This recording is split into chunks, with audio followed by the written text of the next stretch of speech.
Dans cette capsule, je présente des exemples d'applications de la méthode de vérification de la conformité des transactions dans Marathon.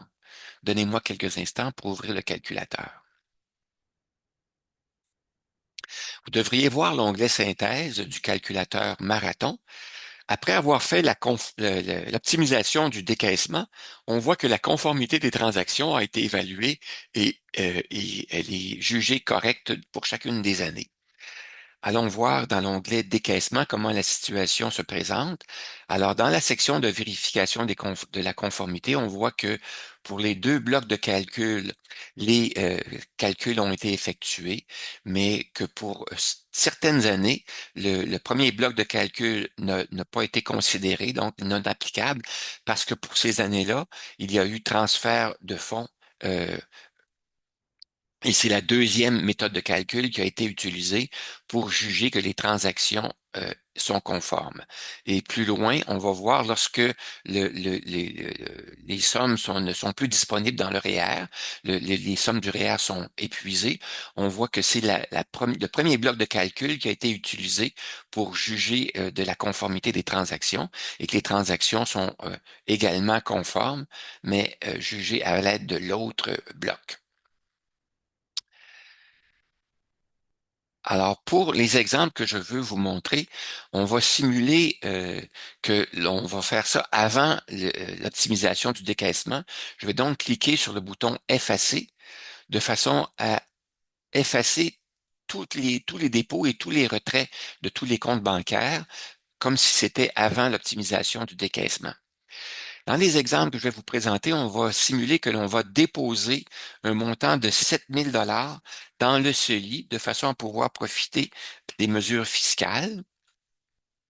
Et on va voir comment le tout est évalué dans la section de vérification de la conformité.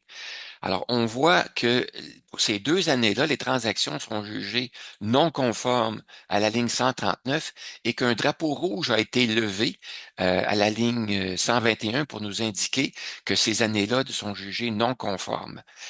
Pourquoi sont-elles non conformes? Parce qu'il y a eu un dépôt de 7 000 $ dans chacune des années, mais qu'il n'y a pas eu de retrait dans aucun des comptes, de sorte que les transactions sont jugées non conformes.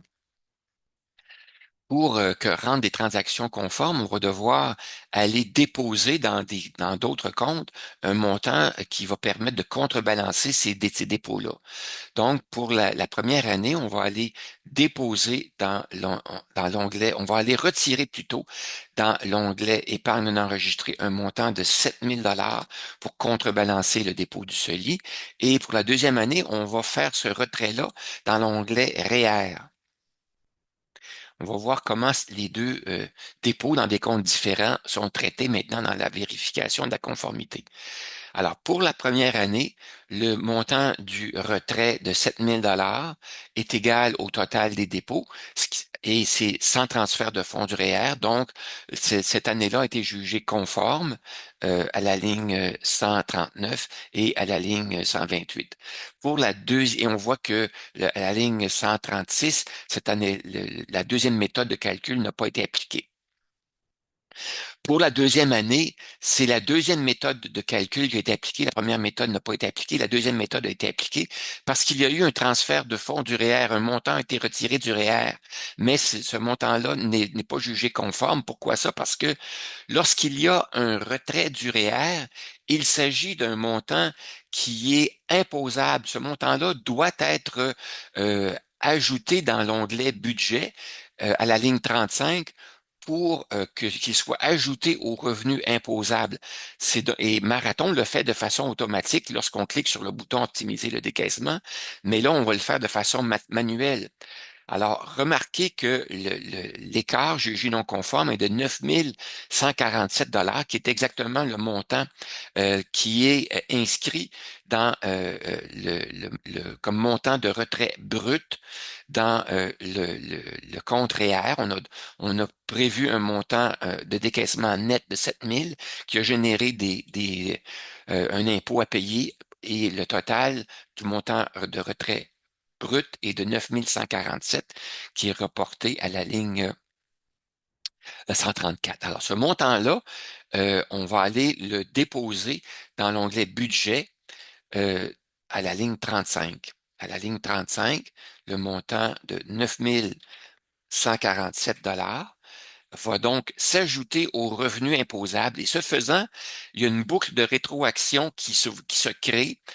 En ajoutant ces revenus-là, ça augmente les revenus totaux, ça augmente les revenus totaux imposables, ça augmente donc l'impôt à payer et ça modifie le solde ou l'écart, si vous voulez, entre le total des revenus et le total des dépenses, incluant l'impôt, si bien que ça va modifier le besoin d'ajustement dans le compte opération.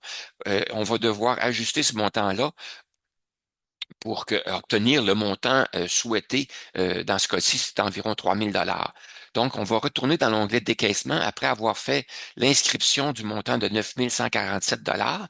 La boucle de rétroaction va avoir modifié automatiquement le total des revenus imposables, le solde et l'écart, si bien que l'écart maintenant, le montant attendu a été modifié. Le total des retraits bruts attendus est de 9200, 9406 et on voit que l'écart est maintenant rendu à 259 $. Alors, on va donc aller modifier ou ajuster dans une deuxième passe la boucle de rétroaction. On va m'inscrire le montant de 9406 $. Alors, on va retourner dans l'onglet Budget pour simuler la deuxième passe dans la boucle de rétroaction. On va inscrire 9 406 $ et on va aller voir le résultat dans l'onglet Décaissement. On voit que le montant a été inscrit, mais l'écart, qui était de 600 $ environ, est maintenant rendu à 6 $ parce qu'encore une fois, il y a eu une rétroaction, une boucle de rétroaction et le montant attendu a été modifié. Alors, on voit que le drapeau rouge est toujours levé et que les transactions sont toujours jugées non conformes pour cette deuxième année-là, mais on voit que l'écart jugé acceptable de 6 000 de 6 $ pourrait être jugé acceptable. Alors, si on modifiait à la ligne 121 l'écart jugé acceptable à 10 $, on verrait que, oups, les transactions sont maintenant conformes et le drapeau rouge a été effacé. Alors donc, on peut modifier l'écart jugé acceptable au montant que l'on juge acceptable. En faisant ça, ça permet de voir que il y a le montant jugé acceptable va peut-être influencer le nombre de passes que l'on va faire dans la boucle de rétroaction. Si j'avais inscrit un montant de 1 000 $ dans la ligne 120, ben, on aurait eu besoin seulement de 2 passes dans la boucle de rétroaction et non pas 3 comme on a fait maintenant. Alors, avec l'onglet, en inscrivant l'onglet le montant de 2 $, on voit que le drapeau rouge est encore une fois levé et ce qui va nous indiquer qu'il faut refaire une passe supplémentaire dans la boucle de rétroaction. Alors, on va aller inscrire le montant de 9 412 $ à l'onglet budget, 9 412. Et on va voir comme résultat que maintenant, l'écart est à zéro et que les transactions sont maintenant jugées conformes et que le drapeau rouge a été effacé. Alors voilà deux exemples de calcul de la méthode de calcul de vérification de la conformité euh, dans Marathon.